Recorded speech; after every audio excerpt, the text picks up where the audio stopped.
नमस्कार, मैं जितेंद्र चतुर्वेदी। पहले तो आपसे आग्रह रहेगा कि मतांतर का आर्थिक सहयोग करिए। डिटेल जो है डिस्क्रिप्शन में दी गई है, थोड़ा सा कष्ट करिए, जाइए, थोड़ा टाइप वाइप करना पड़ता है तो वो सब करिए और जो मुमकिन हो सके वो सहयोग करिए, ये ज़रूरी है। क्योंकि अभी जो कुछ कहा जा रहा है उसे सुनने वाले लोग कम बच गए हैं, तो कोशिश करिए कि ये लोगों तक पहुँचे भी, और साथ ही साथ आप यह भी प्रयास करिए कि कुछ सहयोग भी हो जाए। अब बात दरअसल हम लोग करते हैं उस मसले की जो एक तरह से कहा जाए कि इस समय सबसे ज़्यादा चर्चा में है। वो क्या है कि चुनाव चल रहा है 5 राज्यों का, और उसमें 2 स्टेट हैं जो खासा एक तरह से कहा जाए कि सुर्खियों में है। एक पश्चिम बंगाल का मसला है और दूसरा असम का। यहां कुछ चीजें बड़ी कॉमन है। उसमें एक जो बड़ी चीज है वो घुसपैठियों वाली है। अब हो क्या रहा है कि इस समय प्रधानमंत्री नरेंद्र मोदी कुछ भी बोल दे तो एक्स पर उन्हें एक तरह से कहा जाए कि घेर लिया जा रहा है। अच्छा, ये वो एक्स है, यानी सोशल मीडिया का वो मंच जिस पर उनकी फॉलोइंग जबरदस्त है। वैसे तो हर मंच पर उनकी फॉलोइंग है, लेकिन अब ये फॉलोइंग जो है वो उन पर भारी पड़ रही है, और जिस तरह से वहां पर टिप्पणियां हो रही हैं वो इस बात का संकेत और संदेश दे रही हैं कि पीएम की एक तरह से कहा जाए कि उल्टी गिनती शुरू हो चुकी है, क्योंकि उन्हीं के चेहरे पर लामबंदी हुई। अब वो अगर जाकर कहते हैं घुसपैठियों की समस्या है कहां, आवाम के बीच, तो वहां तो सवाल उठे या ना उठे, लेकिन एक्स पर सवाल उठ जा रहा है कि साहब 2000 आप अगर देखिए तो 14 से, और अब हम बात कर रहे हैं 2026 में, बड़े लंबे समय तक आपकी सरकार रही है। ये घुसपैठिए रोकेगा कौन फिर? जिम्मेदारी किसकी है भाई? हर जगह सरकार आपकी, और सबसे बड़ी चीज ये है कि केंद्र में आप हैं। तो ये जो घुसपैठियों वाला मसला है ये रुक क्यों नहीं पा रहा है? अच्छा देखिए, ये बात पीएम ने जब उठाई तो एक्स पर किस तरह की टिप्पणी हो रही है, और ये टिप्पणी बता रही है कि इस नाराजगी का मूल क्या है। एक चीज ध्यान रखिएगा, पोस्ट यूजीसी ये एरा है, और इस एरा में बीजेपी की सरकार ने, या मैं कहूं कि नरेंद्र मोदी की सरकार ने वो गलती कर दी है जो अमूमन सरकारें 2 बार सत्ता में रहने के बाद कर देती हैं। चूंकि उनमें सत्ता का अहंकार आ जाता है, उनको लगता है कि साहब मैं तो स्वयंभू हूं और मैं जो कहूंगा जो करूंगा उसकी जनता मान लेगी। क्योंकि इनको ऐसा उदाहरण मिल चुका है थाली पीटने का, लाइन लगाने का। अभी तो एलपीजी की लाइन में देखिए क्या हाल हो रखा है, किस तरीके से पीएम और उनकी व्यवस्था को लेकर, उनके डिस्ट्रीब्यूशन को लेकर सवाल उठ रहा है। बाकायदे आप जाकर देखें तो एनआई तक ने जो है वो वीडियो जारी किया है। स्थिति यह है कि सरकार को मुंह छिपाना पड़ रहा है कि अब क्या किया जाए। तो उसमें क्या हो रहा है कि इधर उधर की बात हो जा रही है। अब उस इधर उधर की बात में ही ये घुसपैठ वाला मसला है, जो तो इसे लेकर जो पीएम बोल रहे हैं वो उन्हीं के लिए समस्या का सबब बन गया है, और शायद ये नहीं बनता अगर जो चीजें हुई हैं, खास तौर से आप कहें कि यूजीसी रेगुलेशन को लेकर वो अगर नहीं हुआ होता और उसे लेकर नाराजगी नहीं उपजी होती तो प्रधानमंत्री नरेंद्र मोदी के खिलाफ इस तरह का मुहिम नहीं शुरू हुआ होता। यह मुहिम ही बता रही है कि उनके लिए मुसीबत बड़ी हो चली है।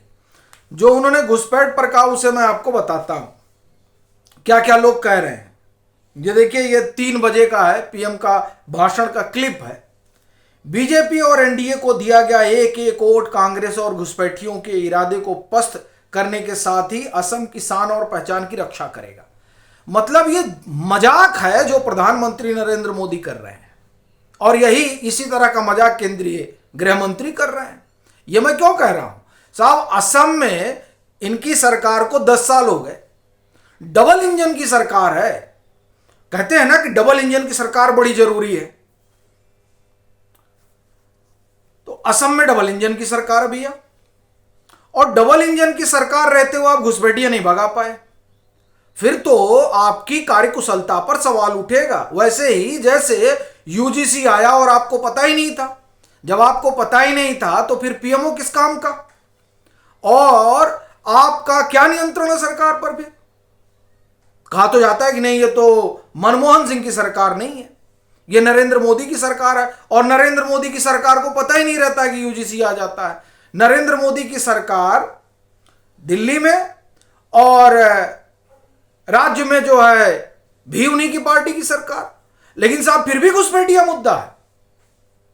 यह एक तरह से कहा जाए कि या तो ये मजाक है और या फिर ये जो सरकार है उस सरकार की सबसे बड़ी नाकामी है।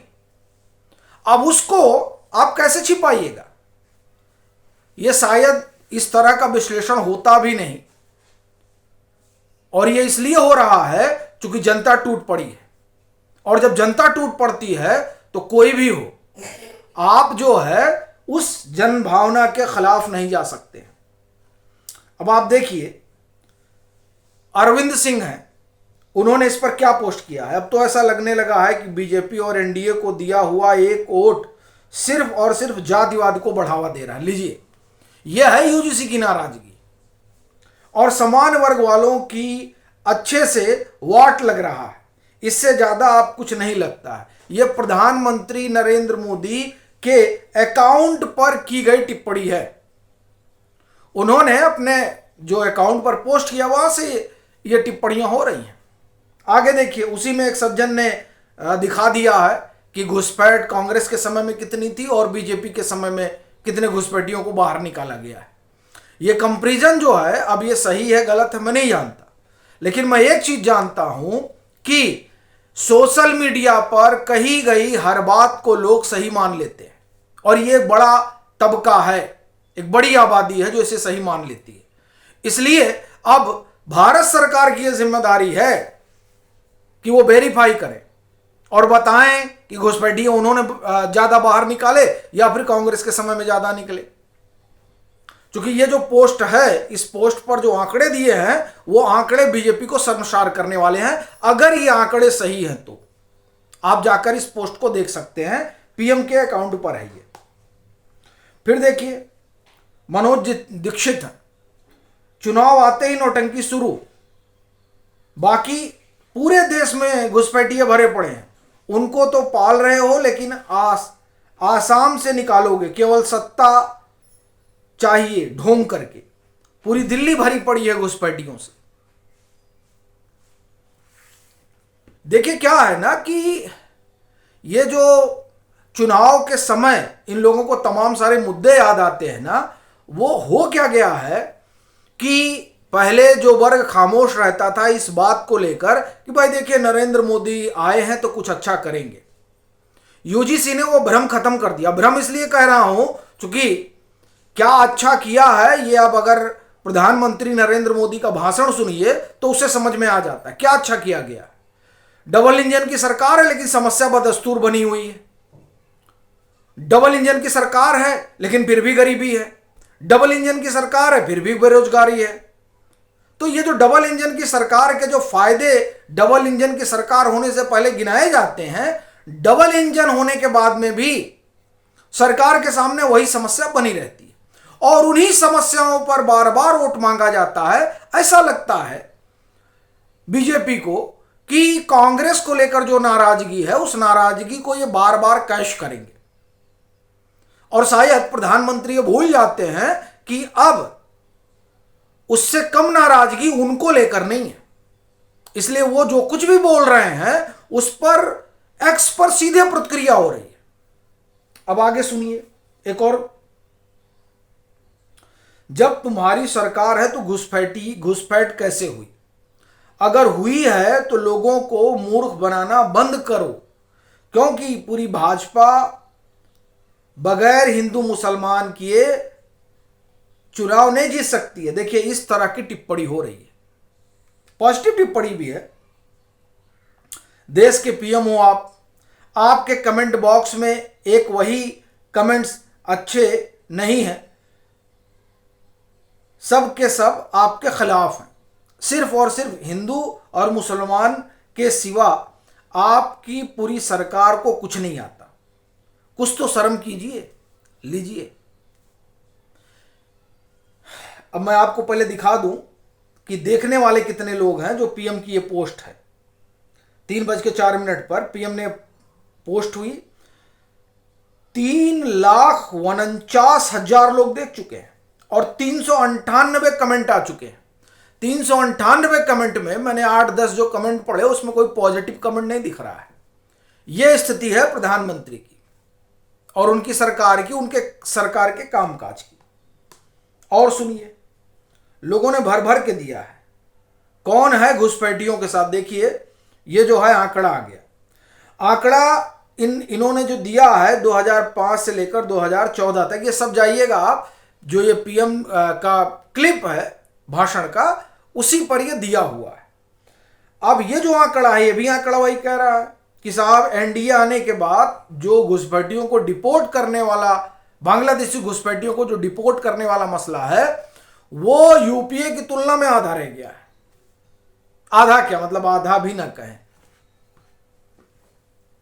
और अगर हम इस आंकड़े को नकार भी दें कि चलिए ये आईटी से, कांग्रेस के आईटी सेल का होगा, मैं आपको एक उदाहरण देता हूं फिर चलता हूं। जैसे 2005 में ये बता रहे हैं, 2005 छोड़िए, हम सीधे आते हैं 2013 में 5,223 बांग्लादेशी डिपोर्ट किए गए। और आप देखिए 2020 से 2025 तक, माने 5 साल में, वहां 2013 में यूपीए के समय अगर हम सिर्फ 2013 की बात करें तो 5,223 डिपोर्ट किए गए। और ये कह रहा है, ये जो शेयर किया गया है एक्स पर, कि वहां एक साल में 5,000 डिपोर्ट किए गए थे, यहां 2020 से 2025 यानी 5 साल में 5,000 डिपोर्ट किए गए। तो कौन नहीं भगा पा रहा है घुसपैठियों को? एक बात हम इसको मान ले कि नहीं, ये आंकड़े झूठे हैं, और ये मैं मानता हूं कि आंकड़े झूठे हैं, लेकिन क्या प्रधानमंत्री सही बोल रहे हैं? अब सवाल ये उठ गया है, क्यों साहब, असम में का घुसपैठियों को अगर समस्या तो उसकी जिम्मेदारी किसकी है? 10 साल में आप घुसपैठियों को बाहर नहीं निकाल पाए और सब एसआईआर और SIR आप सब कर डाले हैं। तो इसलिए आप देखिए कि इनके लिए जो है वो संकट गंभीर है, और उस संकट की जड़ एक ही है, यूजीसी। यूजीसी का अगर मामला न गड़बड़ाया होता तो नरेंद्र मोदी और उनकी सरकार के दुर्दिन न शुरू होते। बाकी आप लोगों की क्या राय है, जरूर साझा करिएगा।